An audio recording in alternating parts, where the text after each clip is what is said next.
కేవలం 7,999K up to 10 kgs వరకు బరువు తగ్గి అధిక బరువు నుంచి వచ్చే ప్రధాన సమస్యలను దూరం చేసుకోండి.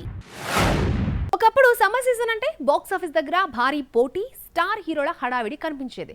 కానీ ఇప్పుడు సీన్ మారిపోయింది. రిలీజులు తగ్గిన ఈసారి సమ్మర్ రేస్ లో హీరోయిన్ల మధ్య మాత్రం గట్టి పోటీ నెలకొంది. తమ కెరియర్ ని మలుపు తిప్పే సినిమాలతో పలువురు భామలు బరిలోకి దిగుతున్నారు. మరి ఆ హీరోయిన్స్ ఎవరు? ఏ సినిమాలతో మన ముందుకొస్తున్నారో చూద్దాం. క్లాస్ ఎమోషనల్ పాత్రలతో గుర్తింపు తెచ్చుకున్న మృణాల్ ఠాకూర్ ఈసారి డెకైడ్ తో రఫ్ అండ్ టఫ్ అవతార్ లో కనిపించబోతోంది. అడవి శేష్ యాక్షన్ థ్రిల్లర్ కావడంతో ఈ సినిమా హిట్ అయితే మృణాల్ కు కమర్షియల్ యాక్షన్ జోనర్ లో కూడా అవకాశాలు పెరిగే ఛాన్స్ ఉంది. అయితే ఇప్పటి వరకు ఆమెకి ఉన్న ఇమేజ్ ను ఈ మార్పు ఎంతవరకు సపోర్ట్ చేస్తుందన్నది మాత్రం ఏప్రిల్ 10న రిలీజ్ కానున్న డెకైడ్ సినిమా చూసే ఆడియన్సే డిసైడ్ చేయనున్నారు. మాస్ట్రో ఫ్లాప్ కావడంతో నభా నటేష్ కెరీర్ లో చాలా గ్యాప్ వచ్చేసింది. ప్రస్తుతం నభా నటేష్ స్వయంభూతో రీఎంట్రీ ఇస్తోంది. భారీ పీరియాడిక్ ఫ్యాంటసీ యాక్షన్ ప్రాజెక్ట్ అయినా ఆమె కెరీర్ ప్రస్తుతం క్రిటికల్ స్టేజ్ లోనే ఉంది.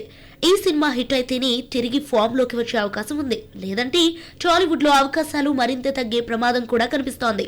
గోల్డెన్ లెగ్ ట్యాగ్ తో ఉన్న సంయుక్త మీనన్ కూడా స్వయంభూతో మరోసారి తన లక్ ను టెస్ట్ చేసుకుంటోంది. ఇప్పటి వరకు వచ్చిన విజయాలు ఆమెకు ప్లస్ అయినా ప్రతి సినిమాతో అదే సెంటిమెంట్ కొనసాగదు అనటానికి అఖండ 2 రిజల్టే నిదర్శనం. ఈసారి కంటెంట్ స్ట్రాంగ్ గా లేకపోతే తన ఇమేజ్ కూడా డౌన్ అయ్యే ఛాన్స్ స్పష్టంగా కనిపిస్తోంది. అఖిల్ సరసన లెనిన్ లో నటిస్తున్న భాగ్యశ్రీ బోర్సేకు ఇది డూ ఆర్ డై ప్రాజెక్ట్ లా మారింది. ఇప్పటి వరకు చేసిన సినిమాలు పెద్దగా వర్క్ అవ్వలేదు. సో రీసెంట్ గా వచ్చిన ఆంధ్ర కింగ్ తాలూకా అంచనాలు తలకిందులయ్యాయి.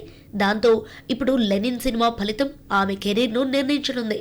హిట్ అయితేనే ఇండస్ట్రీలో నిలబడే అవకాశం ఉంది, లేకపోతే అవకాశాలు మరింత కష్టమయ్యే పరిస్థితి ఉంది.